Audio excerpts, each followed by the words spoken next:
banks, it's very sexy when you close a deal with the bank, and we do that sometimes, but they're very slow movers. They're very slow to execute. They're very conservative.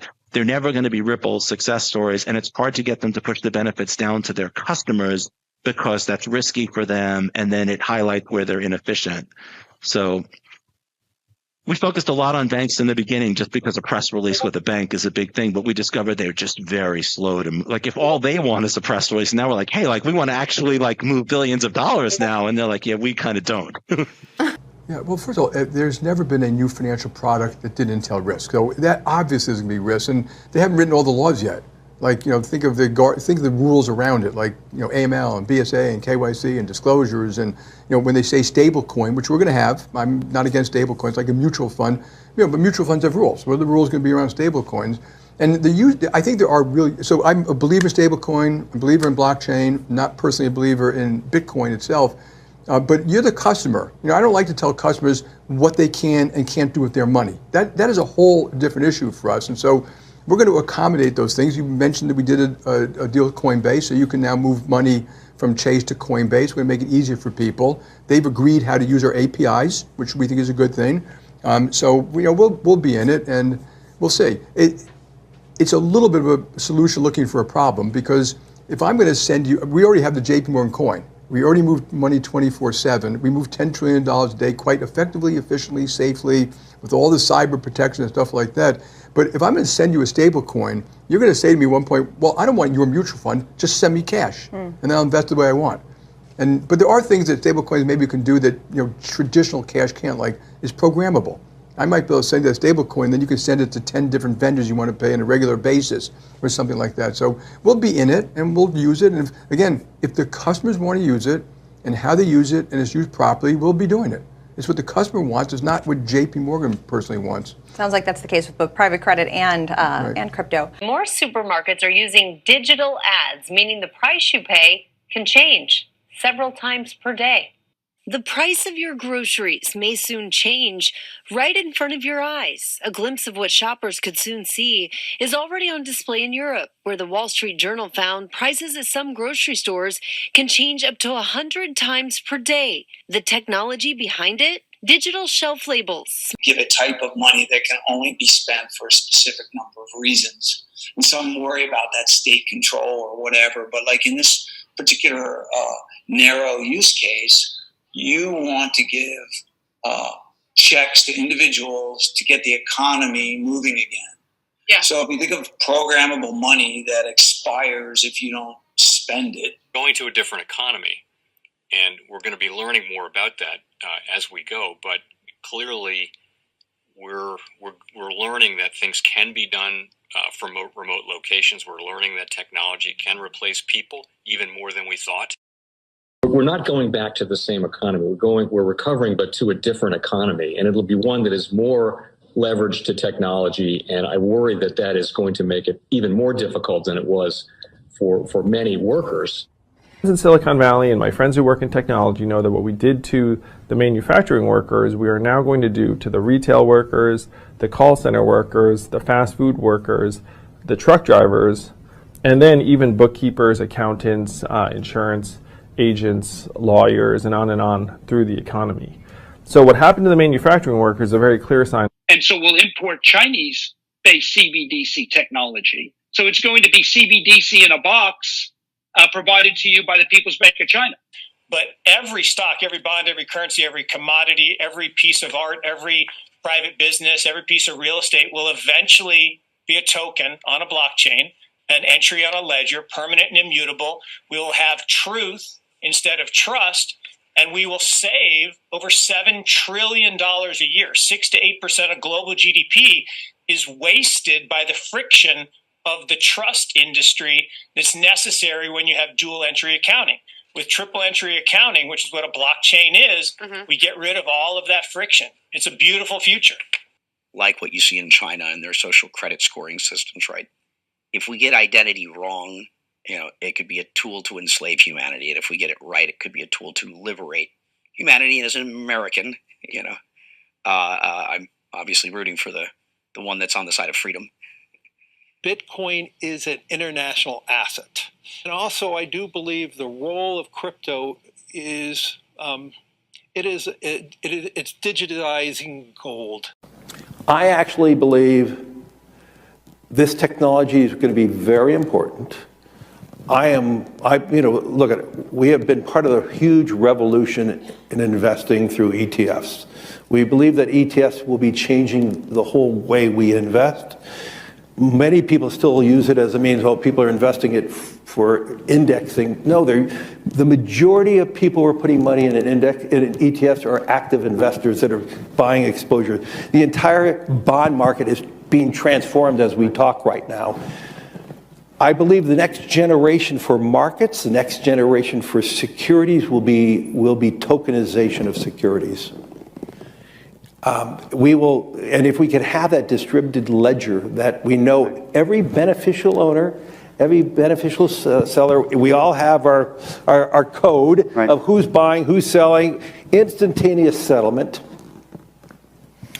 And think about it, it changes the whole ecosystem. Chinese bank ICBC has been hit by a ransomware attack, and the U.S. Treasury market, as a result of that, has been disrupted. This, according to the Financial Times. We're getting it more right now with Bloomberg's Shonali Bassick. Shonali, what do we know?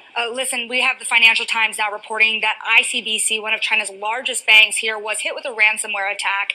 And remember, they're a very significant intermediary in the Treasury market. The SIFMA has told its members that this has been part of the reason here that the system is kind of clogged up, if you will, during that auction that we saw a little bit before.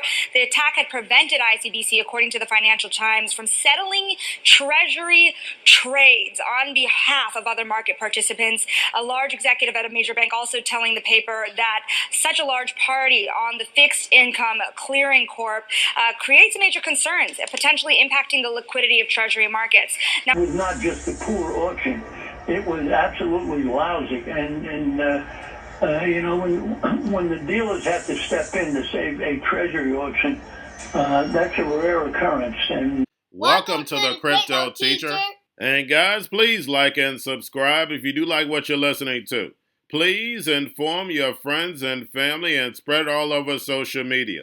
It is imperative that we get back to learning finances and understand how the world really works, because once we understand how the world really works, we understand that it is all planned out. Now I want to thank those who purchased the NWO book and the Crypto Teacher book. The NWO book shows you how the world really works, and especially in the times that we're in right now, it's definitely time for you to wake up out of that sleep. And in 2025, the NWO is going to turn on that alarm clock. It's up to you whether you wake up or not, whether you're going to hit that snooze button. Remember, my people perish from the lack of knowledge because they reject it. And guys, we're going to see stablecoin regulation, which is the foundation of this new digital economy, and it sets up down the road 2028, 2029 for that free money. And I told you that we would get a first quarter pullback, and that's what happened.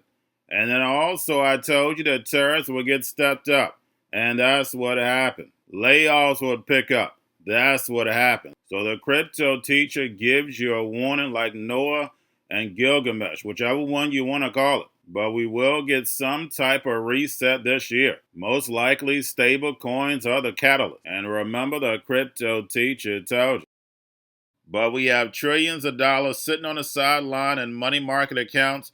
And then plus, we know the Fed is going to cut rates. Not a lot this year, but they're definitely going to cut rates. So I see us getting a correction and then moving back up. And then we have the two powerhouses, China and the U.S., will step up these tariffs on each other. And of course, guys, that's going to hit certain parts of the market. But then we also have the hacks. We have the Birdman. We have the drums are beaten, and more movies to come, as we can see. And inflation is going to stay sticky, and layoffs are going to step up while they move in all this automation. And remember, the Crypto Teacher told you. And also, guys, I want to thank those who purchased the 3 kids books. It's time to re-educate.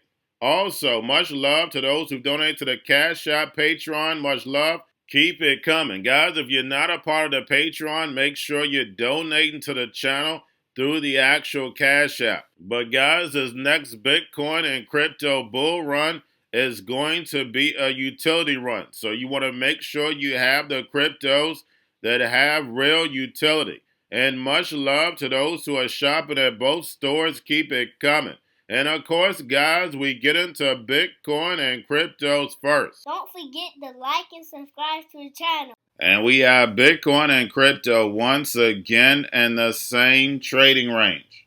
And we have stocks overall flat. And right now we have the NASDAQ up.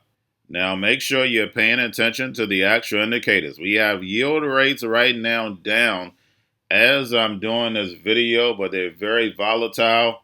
Right now, as we know, since the Fed paused, yield rates definitely should be moving up, especially that long end. But of course, they have yield control. Guys, it's all manipulation. And right now, we have the dollar getting back strong. The dollar right now is up.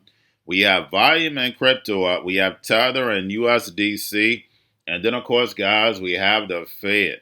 Report 155 billion yesterday. Make sure you pull it on a daily basis during the week.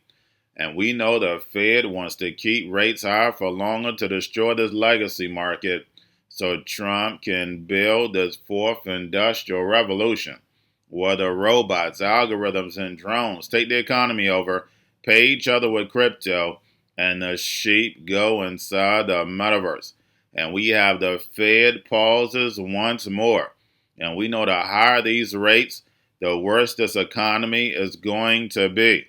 And of course, a lot of people judge the economy on the stock market when the stock market is nothing but an illusion.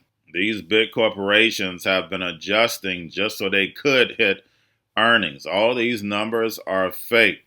And you have corporations losing billions, but their stock moving up. And we had Microsoft barely hit, but the stock popped. But don't forget, guys, they laid off almost 9,000 people. But their valuation is $4 trillion. Guys, you can't make this stuff up. And we had Jerome Powell speak about tariffs, letting you know that tariffs just haven't hit yet. That's all it comes down to. These corporations front ran these tariffs, and that's the only reason it hasn't been passed down to the consumer yet. But you're definitely going to pay the price. And as you saw in that video, we talked about these digital pricing. You have digital pricing, and then, of course, you're going to have these digital currencies. And your food prices are going to change all day. And if you have a hot item, that price is going to go sky high. And guys, it's all ran by an algorithm. And remember, the crypto teacher told you. And we have David Schwartz on the banks. And we know David Schwartz is leaving out a lot because we know these banks and corporations, the big ones, were funding crypto from the beginning. The only thing you have to do is look at the funding rounds for Ripple. And now we see Coinbase making a push, but who are they making a push with? That's right, the big banks. And like Brad Garlinghouse stated, that's how you push adoption. And Gary Gensler told us a long time ago that these big banks were not going to give up the monopoly, but they'll definitely use your technology and give you a little money. And remember, the crypto teacher told you. Now, guys, we have the Bitcoin, Ethereum spot ETFs, BlackRock, Fidelity, and Grayscale. Bitcoin, Ethereum spot ETFs right now are up. Now, we have Ethereum ETFs match a 19-day inflow streak. And Ethereum, of course, now they have these treasuries buying it up. And we know, of course, it helps the price. But the type of buying that we're seeing, Ethereum should be a whole lot higher than what it is. So all we have to do is get our popcorn, sit back, and let it play out. Now, we have 21 shares files S1 amendment for Solana ETF. Now, getting over into a little crypto news. We have Visa add support for PYUSD, USDG, and EURC. And right now, Stellar and Avalanche join Ethereum and Solana for the on-chain settlement. And again, Visa, MasterCard, American Express, all these big banks, they're not going anywhere. They're just integrating the technology. And remember, the Crypto Teacher told you. Now we have the SEC release listing standards for crypto ETPs. And if they have 6 months of futures trading on coin-based derivatives, they will qualify. So a lot of these ETPs may be approved in the fourth quarter. And then lastly, we have the CBOE and New York Stock Exchange ARCA propose a SEC rule change to fast-track crypto ETF listings, aligning them with traditional assets. And in 2026, we're going to see crypto merge with the traditional markets. Not only tokenization, but all these products are going to be tokenized and put on blockchain. And then, of course, from 26 to 28, that will be finished. And that'll be the final steps to enter in the fourth industrial revolution. Because all this technology is ready. All they need is that crisis to bring it in. And remember, the Crypto Teacher tells you. Because he knows when it comes to the NWO, it's all planned out. But guys, all I have for you. Don't forget about the books. Crypto Teacher and the New World Order book, plus the 3 kids books. It's time to re-educate. Also, new to cryptos, Coinbase, Bitrue, Binance. Do not forget book links and crypto links are in the description. The stock channel, guys. Don't forget to go like, subscribe, spread everywhere. You have your Kobo, your chip stocks, your banking, your gaming. While everybody's sitting at home, get home stocks, the Seaver, the biotech stocks. And while everybody's at home wishing they were still getting that free money, what are they doing? Drinking and smoking weed. Don't forget about those stocks, and you have a wonderful day. The most powerful person in the world is the storyteller. The storyteller sets the vision, values, and agenda of an entire generation to come. Steve Jobs. And guys, you know I truly believe in this. When you look at the New World Order, they're the storytellers. And that's the reason why I wrote my New World Order book. But guys, now it's time to change the current generation. And I wrote 3 kids books. You know, I love the Trinity because I understand the power that's in it. So I have 3 books. We have an opportunity to change the generation, to educate, not just me, but I want to show you that I take action on a daily basis. And I want you to take action on a daily basis. Whether it's your job, whether it's in your community, we have an opportunity right now to educate the masses. I posted this on my Twitter account. Please share, but this is a short clip of the 3 books. There's going to be a clothing line and action figures. Please get these books for your kids, nephews, cousins, friends, so therefore we can start the re-education now. Because as we see, the 4th Industrial Revolution foundation is definitely here. Robots, algorithms, drones, taking humanity out the picture. We have to re-educate. But let's get into the video. Part 1. King Joshua and Grandma Tam save the village. Part 2. King Joshua and Grandma Tam save New York from COVID Stories 3. Part 3. King Joshua and Grandma Tam goes to China.